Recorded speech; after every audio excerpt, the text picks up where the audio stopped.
Bonjour à tous. Aujourd'hui, on va voir comment fabriquer des pièces en aluminium à partir d'un premier modèle. On va pouvoir les dupliquer. Et en fait, c'est très pratique parce qu'on peut faire ça de manière artisanale à la maison. Et les pièces en aluminium peuvent coûter assez cher. Et si vous les faites vous-même, ça vous coûtera du coup moins cher. Là, on voit, il s'est construit un genre de rocket stove, hein. Il y en a plusieurs qui existent. Vous avez des modèles sur Internet. Lui, s'en est construit un assez simple, avec, on le voit, une bouteille de gaz, et à l'intérieur, il a mis du ciment réfractaire. Alors, ça va faire office de sorte de chambre qui va chauffer, qui va pouvoir monter à 660 degrés et plus, donc la température qui va permettre de liquéfier le métal voulu, ici de l'aluminium. L'aluminium, l'avantage, c'est qu'il a une température assez basse à laquelle, par rapport aux autres métaux, à laquelle il va pouvoir fondre. Alors, au passage, si vous coupez une bouteille de gaz, il faut avant bien sûr la vider de gaz et la remplir d'eau, hein. Vous la remplissez d'eau et vous la revidez avant de pouvoir meuler la bouteille, hein.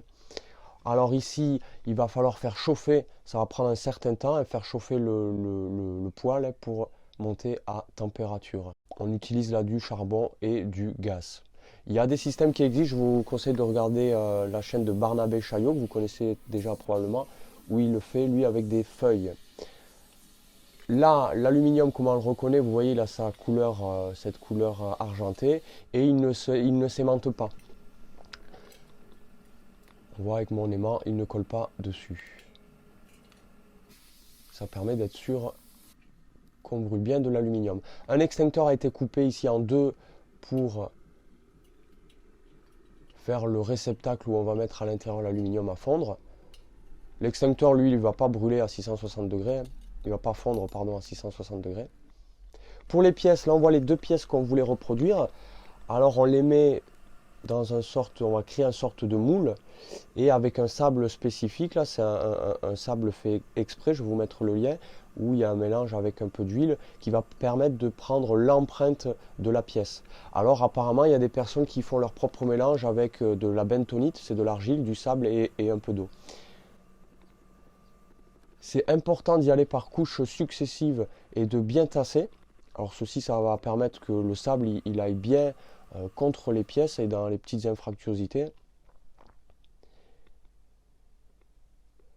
Alors là, c'est un travail assez long et minutieux pour s'assurer la réussite.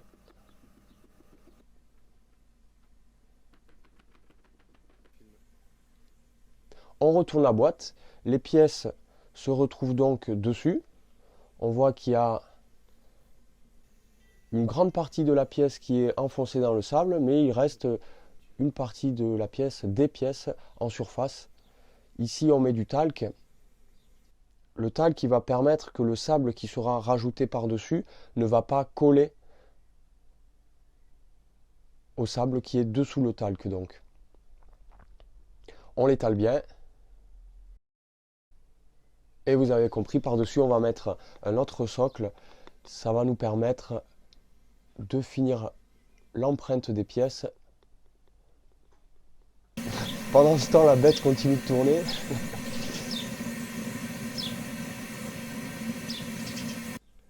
Le tube, alors le tube, il est placé dans le sable. On fait un orifice pour enlever un peu de sable.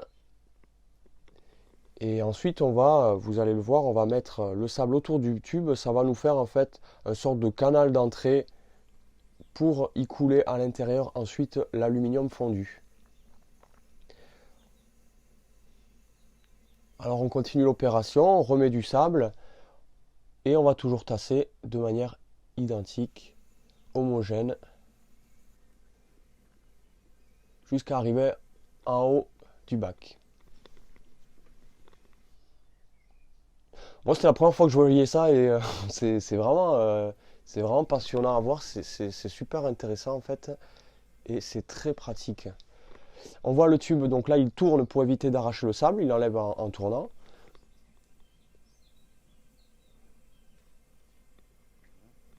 Et avec le doigt, il fait en sorte d'éviter que du sable tombe à l'intérieur du trou. Il va faire une sorte d'entonnoir pour que l'aluminium liquide s'insère facilement dans le trou et avec le doigt aussi à l'intérieur du trou, il va retasser pour être sûr qu'il n'y ait pas de problème. C'est la quatrième, troisième ou quatrième fois là qu'il fait des pièces comme ça. Donc bien sûr, plus on pratique, plus meilleur on est, hein. Là, on enlève la partie supérieure. On voit l'empreinte a été bien faite. Et le talc a permis que le sable, que les deux couches de sable ne se collent pas entre elles. On enlève les pièces. Pareil, toujours avec minutie. Si on arrache du sable, ça va faire des pièces qui vont demander plus de travail ensuite de finition, hein, à la meuleuse et à la lime, par exemple.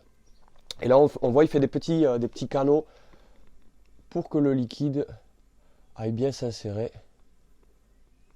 dans les pièces. On enlève la deuxième. Voilà, le tube il a été placé en fait à peu près au milieu entre les deux pièces, hein, pour de telle sorte que voilà, l'aluminium il aille bien couler dans les deux pièces. On tasse bien, pareil, on fait en sorte qu'il n'y ait pas du sable non tassé et on rebouche. Là c'est presque fini. Il va falloir ensuite mettre en place des serre-joints. Alors eux ils vont permettre bien sûr d'éviter que la boîte ne bouge.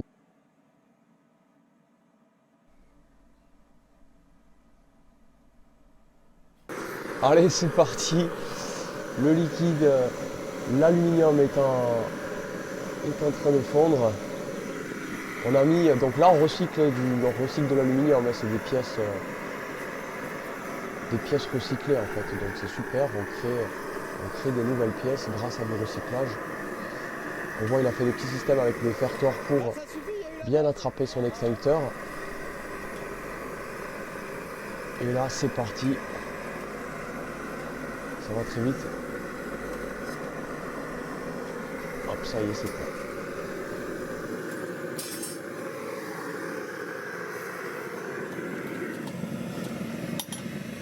C'est quoi, j'ai envie d'enlever l'autre truc, tu vois, il en reste. 3 minutes après, ça s'est déjà durcifié. Bon, c'est très très chaud, je ne vais pas y mettre le doigt, mais ça s'est déjà durcifié. Là, avant de démouler, on a attendu 3 bons quarts d'heure à 1 heure, hein. Allez, vaut mieux dire 1 heure par précaution.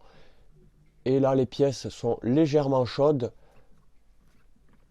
et on durcit. On peut manipuler quand même les pièces. On enlève le sable autour.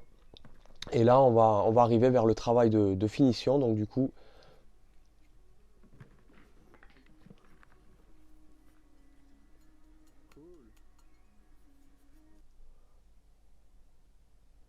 voilà l'ensemble. On voit bien l'aluminium qui a pris la place des trous dans le sable. Maintenant, petit travail de finition. On scie, on meule, on lime, on perce.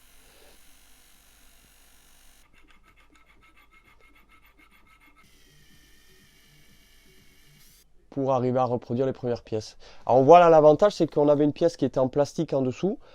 Donc elle avait cassé, on l'a changé, on a fait une pièce en aluminium. Celle-ci sera beaucoup plus résistante et durable. Et là on voit deux pièces, donc la première pièce en alu qui a été répliquée. Voilà, je vous remercie, merci d'avoir suivi cette vidéo. Vous trouverez d'autres vidéos complémentaires sur YouTube concernant ce sujet. Je vous conseille bien sûr, comme je vous l'ai dit, mais j'imagine que vous la connaissez déjà, la chaîne YouTube de Chaillot Barnabé, qui a fait lui une sorte de système aussi pour fondre de l'aluminium, mais lui il utilise plutôt des feuilles. Voilà, je vous remercie, au revoir.